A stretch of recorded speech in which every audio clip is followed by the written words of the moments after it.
9 bijoux inestimables ont été volés en moins de 7 minutes au musée du Louvre. On vous récapitule ce que l'on sait sur ce cambriolage digne d'Hollywood. Dimanche 19 octobre aux alentours de 9h30, 4 cambrioleurs se sont introduits au Louvre en découpant une vitre à la disqueuse grâce à une nacelle placée sur un camion à l'extérieur du bâtiment. Ils se sont introduits dans la galerie d'Apollon qui abrite les diamants de la couronne française et ont scié 2 vitrines alors même que les premiers visiteurs entraient dans le musée. Selon le ministère de la Culture, 5 agents du musée sont intervenus pour prévenir les forces de l'ordre et assurer l'évacuation du public. Les cambrioleurs ont dérobé 9 bijoux, le diadème de la parure de la reine Marie-Amélie et de la reine Hortense, le collier de la parure de saphir des 2 reines, composé de 8 saphirs et de 631 diamants, la boucle d'oreille d'une paire de la même parure, le collier en émeraude de la parure de Marie-Louise, une paire de boucles d'oreilles de la parure en émeraude de Marie-Louise, une broche dite broche reliquaire, le diadème et le grand nœud de corsage de l'impératrice Eugénie. Un 9e objet, la couronne de l'impératrice Eugénie, composée de 1354 diamants et 56 émeraudes, a été retrouvée abîmée dans la rue, abandonnée par les malfaiteurs dans leur fuite.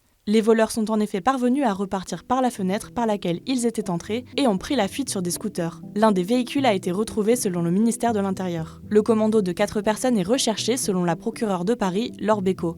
La magistrate a évoqué la possible existence de commanditaires et de petites mains au sein du groupe criminel. Elle privilégie l'hypothèse de grand banditisme plutôt que celle d'une ingérence étrangère. Selon le ministère de la Culture, les alarmes se sont bien déclenchées au moment de l'effraction, mais on ne sait pas encore si elles ont bien sonné dans la pièce du vol et alerté les gardiens. Un pré-rapport de la Cour des comptes consulté par France Info révèle que dans le secteur Denon du musée, où se trouve la galerie Apollon ou encore la Joconde, un tiers des salles ne disposent d'aucune caméra de surveillance. Une enquête pour vol en bande organisée et association de malfaiteurs en vue de commettre un crime a été ouverte et confiée à la brigade de répression du banditisme.